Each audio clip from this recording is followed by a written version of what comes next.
Assalamualaikum warahmatullahi wabarakatuh.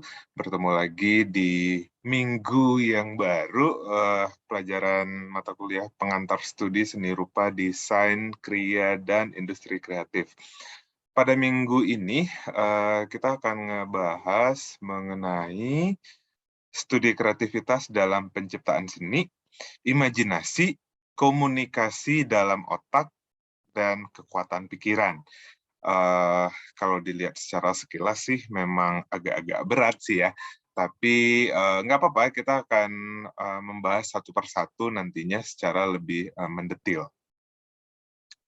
Nah, sebenarnya berbicara mengenai kreativitas, coba deh dipikirin baik-baik, apa sih yang teman-teman tahu tentang kreativitas? Apa sih yang diperlukan untuk menjadi seorang kreatif? Kebanyakan ya kita hanya tahu tapi nggak bisa nyebutinnya gitu loh. Nggak benar-benar paham dengan apa yang disebut dengan kreativitas. Kreatif itu adalah daya cipta.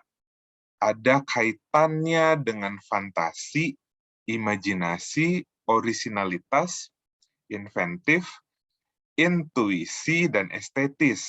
Jadi berbicara mengenai menjadi kreatif, itu prosesnya tidak gampang sebenarnya. Tidak hanya satu dua hal saja, tapi banyak faktor yang mendukung di belakang itu semua gitu. Nah, terus daya kreativitas ialah alat utama untuk mengembangkan inovasi, merupakan modal penting bagi bidang seni dan industri kreatif, bahkan hidup manusia. Sebaliknya, bidang seni merupakan wahana pendidikan, pembinaan, dan pembelajaran kreativitas. Nah, jadi ada hubungan yang sangat erat ya di sini teman-teman semuanya. Terus dalam kreativitas ditekankan unsur bermain. Kreativitas berperan dalam proses belajar dan berkarya. Kata bermain di sini bukan, jangan diartikan secara harfiah ya, tapi kata bermain di sini maksudnya alangkah lebih baiknya kalau teman-teman semua menyenangi apa yang kalian lakukan gitu loh. Jadi tidak ada perasaan stres, tertekan, yang ada teh hanya joy gitu loh, joy, kegembiraan, persis seperti ketika ya ngelihat saya anak kecil yang sedang bermain mungkin. Nah, itu sangat penting sebagai langkah awal menjadi seseorang yang kreatif. Nah, menjadi kreatif juga sangat penting sih ya teman-teman, toh di sini juga bisa dilihat sendiri, alat utama untuk mengembangkan inovasi, merupakan modal penting bagi bidang seni dan industri kreatif bahkan hidup manusia. Ini betul banget, toh juga apa ya, di segala bidang rasanya kalau tidak mengembangkan, apa yang disebut dengan kreativitas ya pasti akan cepat atau lambat akan mati, dan hanya itu-itu aja sih sebenarnya mah. Eee, Contohnya adalah ketika teman-teman, apa ya, berada di suatu kafe mungkin misalnya. Nah, ketika kafe itu menunya ya itu-itu aja, udah, mungkin udah dicobain semua mungkin ya sama pengunjungnya, ya lambat laun pasti akan bosen orang meskipun kafenya enak dan sebagainya. Tetap harus melakukan inovasi. Nah, karakter kreatif, kelancaran, kefasihan, ide-ide baru terus mengalir tanpa adanya hambatan, eee, cenderung cepat dan mudah. Keluasan, fleksibel, mampu melihat masalah dari berbagai perspektif, mempertimbangkan sesuatu dari perspektif yang berlawanan, menggunakan segenap inderanya.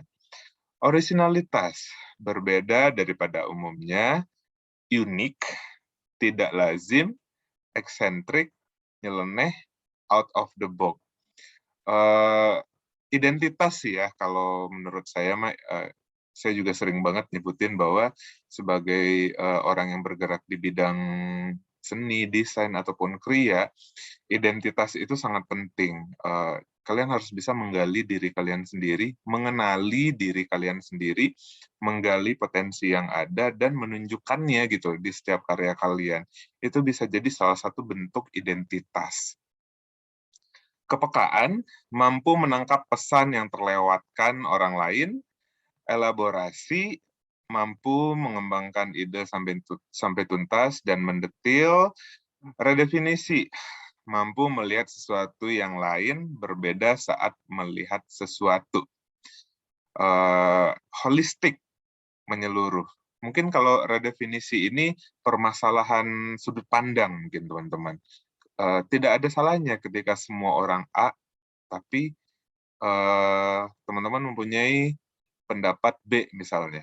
Nggak masalah gitu, berani beda itu baik. Nah, imajinasi. Proses komunikasi dalam manusia yang dipengaruhi oleh stimulus dari luar serta melibatkan memori, sehingga memunculkan persepsi di otak yang akan menggerakkan indera untuk berkarya dan berkreasi. Definisi ini disampaikan oleh Pak Primadi Tabrani pada tahun 2000. Nah, coba nanti kalian kalau ada waktu mungkin silakan searching siapa sih Pak Primadi Tabrani ini. Itu sumbangsi beliau sangat luar biasa sekali dalam bidang kreativitas. Nah, pada dasarnya komunikasi dalam otak itu dibagi menjadi dua, komunikasi luar dan komunikasi dalam. Nah, bisa terlihat di dalam gambar ya. Mata itu menangkap reseptor, mata melihat sesuatu ya. Ini saya mencoba membahasakannya dengan sesimpel mungkin. Ketika mata ngelihat sesuatu, itu akan mengirim sinyal ke otak. Nah, di otak itu akan terbagi menjadi dua. Ada yang masuk ke memori dan ada yang masuk ke imajinasi. Nah, dari sini muncullah sifat outputnya adalah ke efektor. Efektor ini kayak ngebikin kita melakukan sesuatu gitu. Makanya di sini disimbolkan dengan tangan. Karena itu udah hasil outputnya. Nanti kita akan bahas secara mendetail ya. Nah, komunikasi luar terjadi di luar tubuh, ambang sadar, rasional, logis, objektif, tampak dari luar, menyatakan pikiran, dan perlu dipahami oleh orang lain. Komunikasi bahasa, verbal ya ini maksudnya, verbal, teks, suara, gambar, bentuk, dan gerak. Segala sesuatu yang terlihat dan berwujud. Pokoknya yang bisa ditangkap oleh indera. Komunikasi dalam terjadi di dalam diri kita, seringkali tidak disadari atau di bawah sadar, di bawah alam sadar kita ya, melibatkan perasaan dan imajinasi, proses berpikir kreatif, berkreasi, dan berimajinasi. Nah,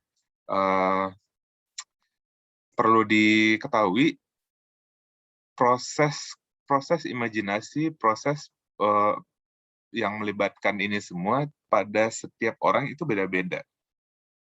Bahkan ada yang ya mungkin kalau sering ngelihat teman mungkin dia sedang ngerjain sesuatu, tiba-tiba dia ngelamun gitu kan. Nah, itu bisa jadi loh dia sedang berpikir atau berimajinasi tentang sesuatu.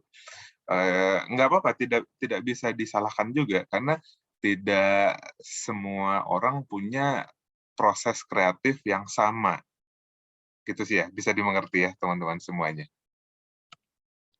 Nah, tipe individu kreatif berdasarkan cara kerja otak itu ada dua. Ada intuitif dan ada logis.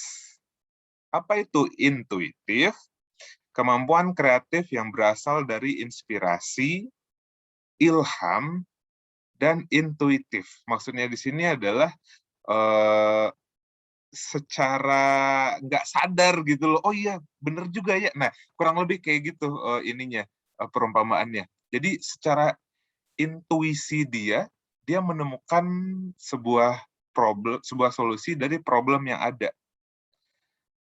Pada dasarnya keywordnya adalah aspek ketidaksadaran. Itu sih. Contohnya seperti ini. Pada suatu hari, Archimedes diminta raja untuk menyelidiki apakah mahkota emasnya dicampuri perak atau tidak. Nah, dia kepikiran banget nih gitu loh. Hingga ia merasa sangat letih dan menceburkan dirinya dalam bak mandi umum penuh dengan air. Lalu ia memperhatikan ada air yang tumpah ke lantai, dan seketika itu pula ia menemukan jawabannya. Nah, jadi secara tidak sadar, ya mungkin bisa dibilang secara kebetulan ya, secara tidak sadar ia melakukannya dan menemukan solusinya. Nah, yang tadi intuitif, sekarang logis. Kemampuan kreatif yang muncul dari usaha yang kuat dan adanya kehendak atau kemauan sadar yang kuat. Dapat dilatih dan direkayasa dan dapat ditumbuhkan. Nah, berbicara mengenai logis berarti ini sangat erat kaitannya dengan trial and error. Pasti udah berkali-kali coba, gagal, terus bisa dibaca di sini juga dari usaha yang kuat, sehingga dengan berkali-kali gagal tersebut, dia menemukan solusinya dan berhasil. Nah, contohnya ya dari Edison, Thomas Edison bertekad memproduksi lampu listrik untuk penggunaan di dalam ruangan. Terus penelitian pertamanya adalah untuk filamen tahan lama yang akan terbakar dalam ruang hampa. Serangkaian percobaan dengan kawat platinum dan berbagai logam memiliki hasil yang tidak memuaskan. Nah, jadi dia terus saja mencoba. Trial and error sih, seperti yang tadi saya sebutkan. Nah, proses kreatif itu berdasarkan pendapatnya Graham Wallas di bukunya yang berjudul Model of Creativity, ada 4 tahapan. Yang pertama adalah preparation, incubation, illumination, dan verification. Nah, preparation itu tahapan di mana kita diminta untuk fokus sih sebenarnya mah. Apa sih yang ingin kita cari gitu? Tujuan kita apa sebenarnya? Tujuan akhirnya apa? Nah, terus ya mencari informasi awal, build your knowledge base. Terus masa persiapan adalah masa menginvestigasi dan observasi dari berbagai sisi. Nah, mungkin yang ketiga ini lebih ke ya eksplorasi mungkin ya, percobaan ilmiah di sana sini mungkin. Terus ya yang itu tadi yang saya sampaikan, trial and error. Intinya adalah preparation ini tahapan yang kita sadari, tahapan yang berada di dalam alam sadar kita. Mempersiapkan kemampuan, skill, dan mengumpulkan data dan fakta dari apa yang sudah dilakukan. Itu masuk ke tahap preparation.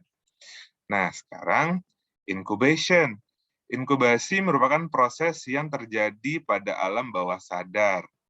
Merupakan tahapan memilih. Otak bekerja menseleksi permasalahan dan potensi berdasarkan pengetahuan yang kita miliki. Nah, pada tahapan inkubasi ini banyak banget orang-orang yang melaluinya dengan melamun, ya mungkin tiba-tiba ada seorang teman yang random tiba-tiba ngelamun gitu ya. Ya bisa jadi karena dia sedang berpikir atau mencoba mensolusikan sebuah permasalahan mungkin ya dengan proses kreatifnya. Nah, itu terjadi pada tahapan inkubasi. Jadi, lebih tepatnya sih berdasarkan data yang sudah dikumpulkan pada tahapan sebelumnya, itu kita mulai menseleksi nih yang mana yang bisa digunakan gitu loh. Kalau misalnya kita tarik ke permasalahan, kalau misalnya kita tarik ke bidang kriya, tahapan ini mungkin diibaratkan dengan, oh material A cocok nggak ya dengan material B kalau dipaduin? Nah gitu loh, kurang lebih ya kayak gitu perumpamaannya. Nah, illumination. Illumination ini adalah momen di mana kalian ngerasa, "Ah, bener juga ya. Oh, ini toh solusinya." Atau, "Oh iya, kenapa nggak saya coba teknik ini ya? Harusnya sih bisa gitu, cobain ah." Nah, ini yang disebut dengan the aha moment. Nah, eee, tahapan illumination juga merupakan sebuah tahapan penemuan ide. Pada tahap ini adalah proses alam bawah sadar di mana otak mulai menemukan jalannya. Yang terakhir adalah verification. Verification ini merupakan tahapan sadar, karena yang tadi kan bawah sadar ya, sekarang balik lagi ke tahapan sadar, yaitu tahapan merealisasikan ide yang sudah kita temui sebelumnya. Kita merealisasikan itu dan menjadikan itu suatu hal yang nyata.